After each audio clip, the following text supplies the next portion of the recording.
I guess on the hit of nostalgia, I've been playing a fair bit of the new Halo Infinite. Mhm. Is that why your room's green right now? That's it. Me and the Master Chief back at it. I've been waiting for that to come out a long time. I mean, my Xbox, the Series X, I got that, like 18 months ago, I think. I got it day one with Telstra. And on the box was the Master Chief. And they were going to release the Halo with the console like they did with every other Xbox console. And it's been waiting since then and delayed. Obviously, that's not 100% their fault with pandemics and things like that happening. But they did do a lot of work on this, though. Yeah, I mean, when they put out that as well.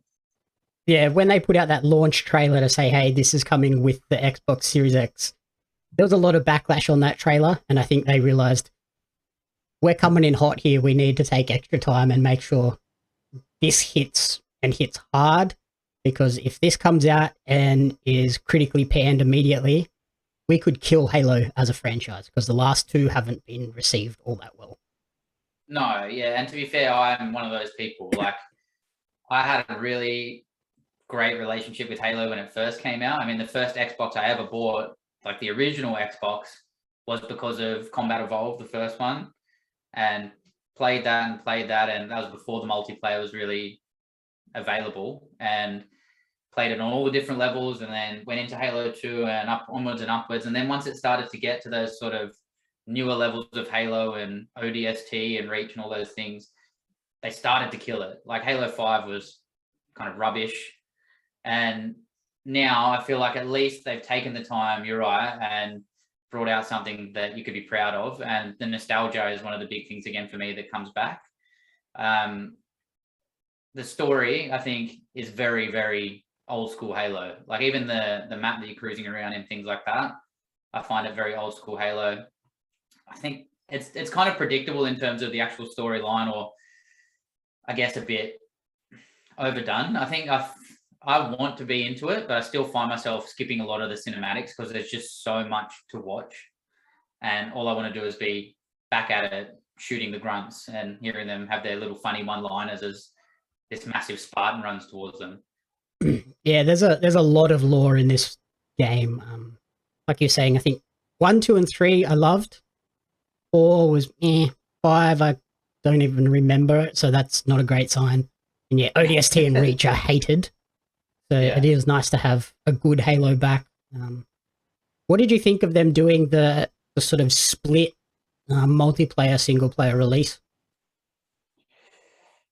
It made me nervous. I played a lot of it, but I think the thing that is hard for anyone releasing a multiplayer now is that you got to remember that people are going from these really well polished, whether it's Fortnite, whether it's Modern Warfare, whether it's Warzone, whatever you're playing, and you're instantly going to compare the multiplayer from whatever you're playing to the new one.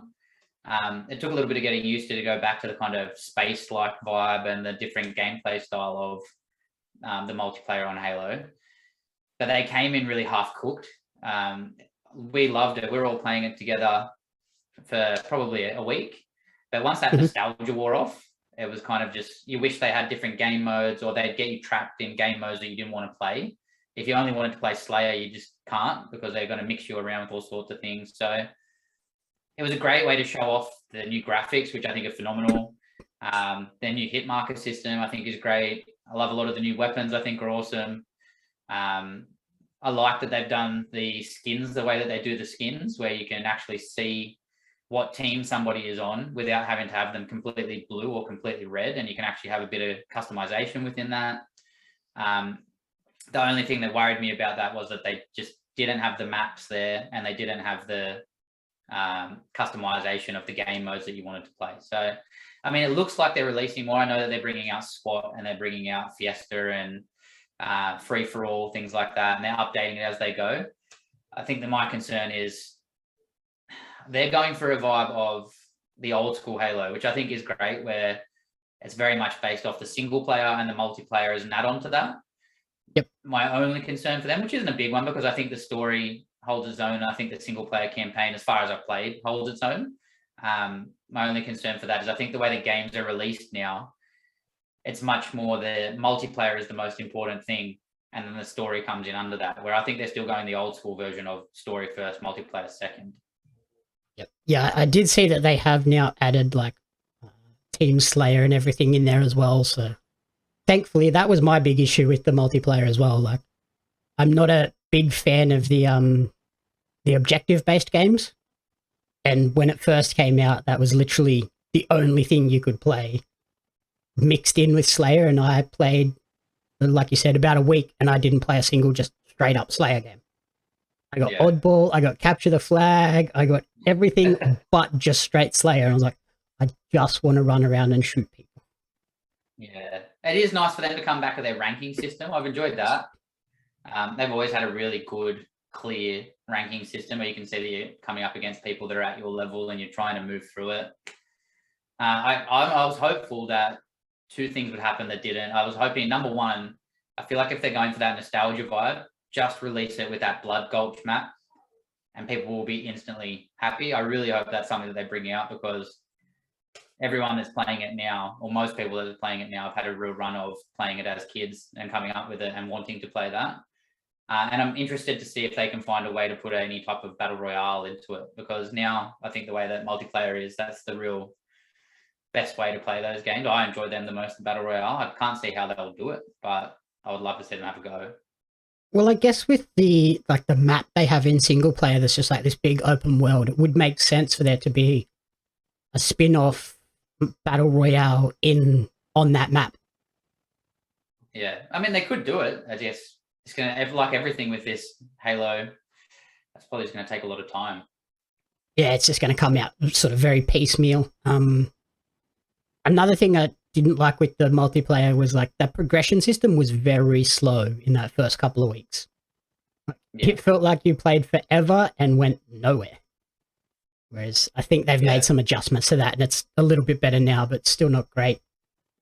I like the multiplayer is free for everyone. That's a big bonus. That means it's going to have a good player base for quite a long time. Yeah, it is. But then again, that's the other thing that's coming with these games now, is that almost everything that you want is battle pass based or whatever. Like, you got to spend in the store to get anything that's kind of cool. So I hope they open that up a little bit more to being able to earn it through really grinding out in the game. I really, really want to play it, but at the moment it's just not sucking me in enough in terms of the multiplayer. For me at the moment, I'm playing the campaign of Halo because I love the campaign of Halo. And like I said, I just love they haven't gone away from the things that were good in the old ones. They've still got the old enemies that you're fighting. They find a way to mix in the brutes, the elites, the grunts. The grunts are still super funny, and they've given them new little voiceovers. It's got that real light-hearted vibe to it still. And I'm happy to just do that campaign and then just go back and play. If I'm playing multiplayer, I'll go back and play Warzone or something similar to that. So I really want that multiplayer to catch up to where the campaign is. And with the campaign being sort of open world now, are you like mainlining story missions, or are you doing a lot of the side missions as well? Yeah, I'm not you. I don't have that weird OCD compulsion to have to clear everything before I can move forwards. I told you I was skipping through cinematics. I just want to know that I've done it. So yeah, I'm pretty happy with just going along with the story there. I don't find it's too different. It gives you a little bit of option to go around, but I'm pretty much just mainlining just to the next big point. And if I want to go back, I'll go back. Yeah, I cleared out like that whole first section before I did the second mission, and I had a fully upgraded grapple hook, a fully upgraded shield, a half upgraded grappling hook, 2 upgrades to my sensor thing, and then I did the second mission and I was like, oh, there's 2 more tools here that I could have used. I would have made a lot of those other missions quite easy. Yeah, so, I think that, thank you to them for using a grappling hook instead of a jetpack. I feel like every game like that uses a jetpack ruins it. They did the same thing with Call of Duty. Which one was it? Advanced Warfare, I think it was, where people got anytime you use a jetpack kills a game. And the grappling hook does what the jetpack does, but in a way that's actually so much more enjoyable and so much more realistic. Thank you for using a grappling hook rather than a jetpack. That would have killed it for me. Yeah, I find when I'm running around, like I'm just like grappling hook in front of me and just like slingshotting myself forward all the time. It's great. Yeah, or pulling yourself to the enemies. Like, it's actually quite fun. Yep. How are you finding sort of that open world part in terms of traversal and everything like that? I like it because you can sort of, Do that. it doesn't have any of those weird, like, oh, here's a 4-foot barrier that you suddenly can't get over. Like, if I want to go up and climb up somewhere, I can, unless there's just a big hole that I'm going to fall down. Yeah, I mean, I find it pretty good, and I think they scatter enough vehicles and stuff around for you to make it small, I guess. Yeah, I haven't had any complaints to it so far, to be honest. It's something that could be quite frustrating, quite tedious. I think that's something that kills some of the kind of bigger open world games for me, like the Witchery sort of games, or even Red Dead. I found that by the end of it, I got sick of riding around on my horse, as much as I love my horse. But yeah, this one like doesn't seem to have Assassin's that same Creed feel. and stuff. Assassin's Creed, yeah, same sort of thing. I like that you can sort of attack all of the missions in your own way. Like if I want to climb up on a hill and snipe everyone and then go in and kill like the last couple that are remaining, I can do that. If I want to get a warthog and just go in there guns blazing with some soldiers, I can do that. So that's cool. Yeah. I would like them to put in co-op at some point. I know it's coming, but 100%. I was it's just about so to say disappointing that's not in there. Like, Yeah, it feels co-op like this something game that's was fun. designed for co-op, not by yourself, and it's not there. It would be awesome, and they've got the capability. And there's so many people you could play with now. Like, it would be brilliant to be able to share that with somebody. I'd prefer to do that than to do oddball over and over and over. Yep. Yeah, like I want them to bring in co-op so we can just go back and do the rest of my campaign with a group of us as Spartans just going in and wrecking shop. Because Yeah, like some of those forward operating bases and areas like that, they feel like they're designed for you to go in with a couple of Spartans coming at them from different angles, but I can't. I'm just me with some soldiers that suck. Hey, I've played multiplayer with you. I've played with some soldiers that suck. Yeah, that's me. I suck at multiplayer, especially when it's objective based. I hate them. But yeah, I think this is probably 343 Industries' best Halo output so far.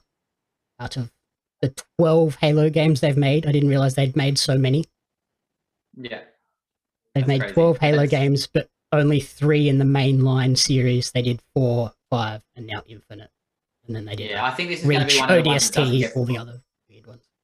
Exactly, and I think that's showing you that you remember the ones at the start, then you forget all the ones in the middle. And I think, thankfully, now they're going to have made one that's not going to be forgotten again. So yeah, I think they did better on this one.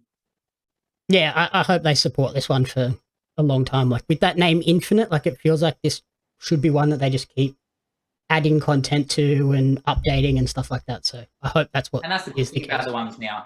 Compared to the old ones, you didn't really have the option to. They released the disc and that was almost it.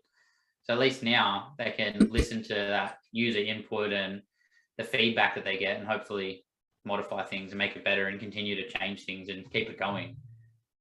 Especially with this being on Game Pass too, like I feel like there's no incentive for them to suddenly drop it and bring in Halo Infinite 2. Like I feel like they're better off just supporting and building on top of this one. Yeah, and I love that it's on the Game Pass. So I think that's something else that's been really good for me in terms of Microsoft. There's always that big battle between PlayStation and Microsoft, and I've stuck loyal. I mean, some of us have changed through the years, maybe after a few red rings, but I've stuck loyal from the original chunky controller Xbox through to now every single iteration to my new Series X. And the Game Pass has always been something that wasn't quite worth it. And now I've kind of done it. And even right before I was coming on with you, I just got they released Among Us, came out. Yep. And they just keep releasing cool little games, plus some big titles. My Flight Simulator, it's the Game of the Year edition now, I think, on there. And it's just worth it now. Like, it's so much better. And it's released to the PC gamers. So you've got that cross-platform happening. They're just doing it a lot better than they used to. And I hope they keep moving in that direction because they're opening up so much. It's made me really enjoy having the Xbox and having the Game Pass so much more. Yeah, like I'm just playing it on the PC, but I've got Halo, Forza Horizon, Age of Empires 4. It's so cool to just have all of that there ready to play. Yeah, I mean, they've got them across EA titles now for Xbox. All the Gears of War titles are on there now. Yeah, huge mixes, huge. Yeah, I still love like my PlayStation like single player exclusive games, but yeah, I think Game Pass for anything that's like third party or stuff like that. Game Pass is pretty good value in terms of that stuff. Yeah, it used to be kind of just trashy games that were on there, and now it's definitely not that. No, especially with every Microsoft first party is on Game Pass. So yeah, I don't know how they're making money, but somehow I think they're losing battle money. passes. I'm telling you, it's battle passes. I think they're losing money to buy a new plane on Flight Sim.